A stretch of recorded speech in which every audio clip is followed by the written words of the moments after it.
NPCI की एक बहुत बड़ी अपडेट आ चुकी है। अगर आप एक एईपीएस संचालक हैं या फिर आप किसी भी बैंक के माध्यम से एक सीएसपी हैं और आपके शॉप पर आप बैंकिंग का कार्य करते हैं, तो ये वीडियो आपके लिए काफ़ी महत्वपूर्ण साबित हो सकती है।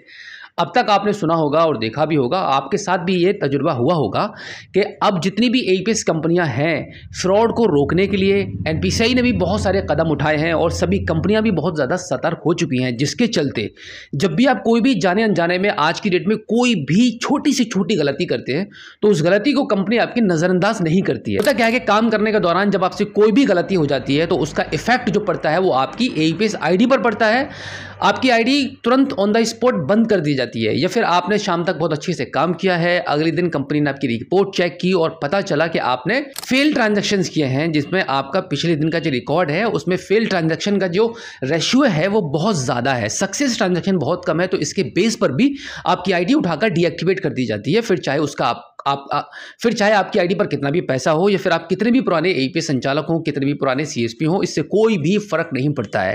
फर्क इस बात से पड़ रहा है कि भाई आप इस तरीके से काम कर रहे हैं, इतना ज़्यादा समझाने के बावजूद भी तो कंपनियां भी बहुत ज़्यादा परेशान हो चुकी हैं कि भाई उनको अब ऐसे एजेंट नहीं चाहिए काम करने के लिए जो उनके रूल्स एंड रेगुलेशंस के खिलाफ काम कर रहे हैं। तो आज की इस वीडियो में जो मैं बात करने वाला हूं वो ये है कि एनपीसीआई ने भी अब एक्शन लेना शुरू कर दिया है। जिस तरीके से आपसे कोई भी माइनर से माइनर मिस्टेक हो रही है तो कंपनी एक्शन ले रही है, बिल्कुल वैसे ही कस्टमर को सुरक्षित करने के लिए, उसका पैसे को सुरक्षित करने के लिए, कहीं ऐसा ना हो कि कस्टमर के अकाउंट से आधार कार्ड के माध्यम से उसका पूरा अकाउंट ही खाली कर दिया जाए। तो इस बेस पर एनपीसीआई ने भी एक बहुत बड़ा कदम उठाया है जिसकी जानकारी आपको होनी चाहिए।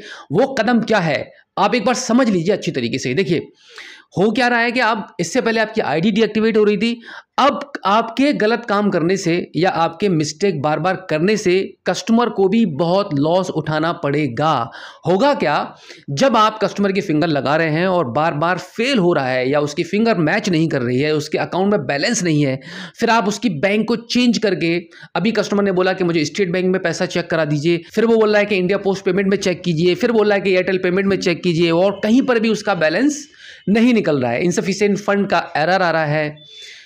और साथ ही साथ में हो सकता है कि बहुत सारे कस्टमर आपके पास ऐसे आ रहे हैं कि उनकी फिंगर ही मैच नहीं कर रही है और बार बार आप ठोके जा रहे हैं लेकिन हो कुछ नहीं रहा है। तो उससे क्या हो रहा है, आपकी परफॉर्मेंस पर भी इफेक्ट पड़ रहा है और एनपीसीआई को यह लग रहा है कि भाई कस्टमर के अकाउंट से कोई इलीगली छेड़छाड़ कर रहा है, बार बार अकाउंट को फ्रिक्वेंटली चेंज किए जा रहे हैं और इंक्वायरी की जा रही है, पैसा निकालने की कोशिश की जा रही है, विड्रॉल अमाउंट भरा जा रहा है। तो जिसके चलते अब एनपीसीआई ने एक सबसे बड़ा डिसीजन ये लिया है कि अगर किसी भी ग्राहक के साथ में ऐसा होता है कि एक बार में मैक्सिमम 3 बार भी अगर फिंगर लगाई आपने और तीनों बार फेल ट्रांजैक्शन हुआ तो ऑन द स्पॉट कस्टमर का आधार कार्ड की जो बैंक की जो सर्विस है वो डिसेबल कर दी जाएगी। यानी कि अब वो कस्टमर अपने आधार कार्ड से पैसे एईपीएस के माध्यम से नहीं निकलवा पाएगा कहीं पर भी। तो एनपीसीआई के ऐसा करने से दो लोगों को बहुत बड़ा लॉस होगा। एक तो आपका होगा, जो कस्टमर आपके पास कंटिन्यू पैसा निकालने के लिए आ रहा था वो अब नहीं निकाल पाएगा, उसको अब डायरेक्टली बैंक में जाना पड़ेगा, एटीएम कार्ड के माध्यम से पैसा निकालेगा।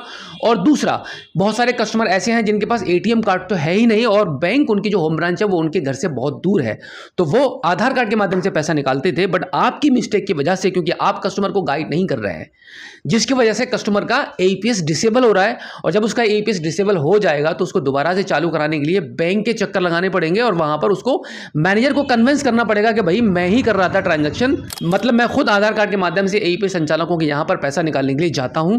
बैंक अगर उसको सही समझेगी तो उसकी सर्विस को दोबारा से इनेबल करेगी, उसको एक एप्लीकेशन भी लिखनी पड़ेगी। अब एप्लीकेशन हर कोई तो लिख नहीं पाता है, तो वो चक्कर काटेगा किसी दुकान के, कहीं किसी को एप्लीकेशन को लिखने के पैसे देगा, फिर बैंक में जमा करेगा, फिर उसकी 24 घंटे के बाद या बैंक उसको टाइम बताएगी भाई इतने दिन में तेरी एईपीएस सर्विस इनेबल हो जाएगी या ऑन द स्पॉट हो जाएगी, या हो सकता है कि बैंक एप्लीकेशन लेने के बाद भी उसका काम ना करे। तो बहुत सारी समस्याएं बढ़ने वाली है। तो आपको क्या करना होगा कि देखिए एनपीसीआई ने भी अब एक्शन लेना शुरू कर दिया है, कंपनी और बैंकों ने तो बहुत पहले ही कर दिया था। अब यहाँ पर मैं आपको बता दूं, यूपीआई हो गया, एईपीएस है, ये सारी सर्विसेज जो हैं, ये जो 2 प्रोडक्ट हैं वो एनपीसीआई के हैं। तो एनपीसीआई इनका मालिक है, वो जब चाहे इनको चेंज कर सकता है और जब चाहे इनको चालू और बंद भी कर सकता है। तो इसमें किसी बैंक का रोल नहीं है, किसी कस्टमर का, किसी कंपनी का कोई रोल नहीं है। हमें और आपको एनपीसीआई के रूल्स एंड रेगुलेशन के हिसाब से ही काम करना पड़ेगा। तो ध्यान रखिएगा, आपके पास जो भी कस्टमर्स आ रहे हैं उनका आप एक बार में मैक्सिमम 2 बार तक फिंगर लगाइए। पिछली बार तो बताया था कि 3 बार तक लगा लीजिए, लेकिन 3 बार में भी लगाने पर भी आइडिया ब्लॉक हो रही है, एनपीसीआई एचबीएस के सर्विस को डिसेबल कर रहा है। तो ज़्यादा रिस्क मत लो। अब कोशिश करो कि आपके पास जो भी कस्टमर्स आ रहे हैं, जो भी ट्रांजेक्शन एक दिन के अंदर 10-20 जो भी हो रहे हैं, उनको आप एटीएम पर स्विच कराइए। माइक्रो एटीएम भी परचेस कर लीजिए। माइक्रो एटीएम के थ्रू स्मूथली ट्रांजेक्शन करने के लिए मैं आपको बताना चाहूंगा कि आप रॉयनेट की एईपीएस आईडी को परचेस कर सकते हैं, जिसके माध्यम से AEPS, money transfer, micro ATM, pan card, recharge, बहुत सारी सर्विसेज हैं। बिल पेमेंट है, क्रेडिट कार्ड है, क्यूआर कोड है, पेमेंट गेटवे की सर्विस मिलेगी आपको। बहुत सारी सर्विसेज हैं जो अदर कंपनीज ने प्रोवाइड कराना बंद कर दिए हैं। तो यहां पर आपको रॉयनेट ईपीएस आईडी पर अगर आप चलाएंगे तो हमारे द्वारा ऑल ओवर यूपी में रॉयनेट ईपीएस आईडी को प्रोवाइड करा जा रहा है। तो यहां पे आपको सभी सर्विसेज मिलेंगी जो अभी मैंने आपको बताई है, इससे भी ज्यादा सर्विसेज हैं। और हाल ही में एचडीएफसी बैंक के साथ भी कोलैबोरेशन रॉयनेट का हो रहा है, तो और भी बहुत सारी बैंकिंग सर्विसेज आपको प्रोवाइड कराई जाएंगी। तो अगर आप चाहते हैं रॉयनेट के ईपीएस संचालक बनना, तो आप हमारे स्क्रीन पर दिए गए कॉन्टैक्ट नंबर पर हमें संपर्क कर सकते हैं। मात्र 499 रुपए में हम ऑल ओवर यूपी में आईडी को प्रोवाइड करा रहे हैं, जिसमें आपको डॉक्यूमेंट्स देने पड़ते हैं, आपका Aadhaar card, PAN card, bank passbook, email ID, contact number. और यहाँ पर एक और सबसे बड़ी फायदे की बात मैं आपको बता दूं कि आप सेटलमेंट के लिए मैक्सिमम 5 अकाउंट लगा सकते हैं। ये जरूरी नहीं है कि सभी अकाउंट्स आपके नाम के हों। अगर आपको इजीली कैश नहीं मिल पाता है बैंक से, तो यहाँ पर आपको ऑप्शन मिल जाता है कि मैक्सिमम 5 अकाउंट आप सेटलमेंट पर लगा सकते हैं, किसी के भी, जहां से भी आप जिनके खाते में सेटलमेंट करेंगे उनसे कैश ले लेंगे। इस प्रकार से भी आप अपना काम को आगे बढ़ा सकते हैं रॉयनेट के साथ में।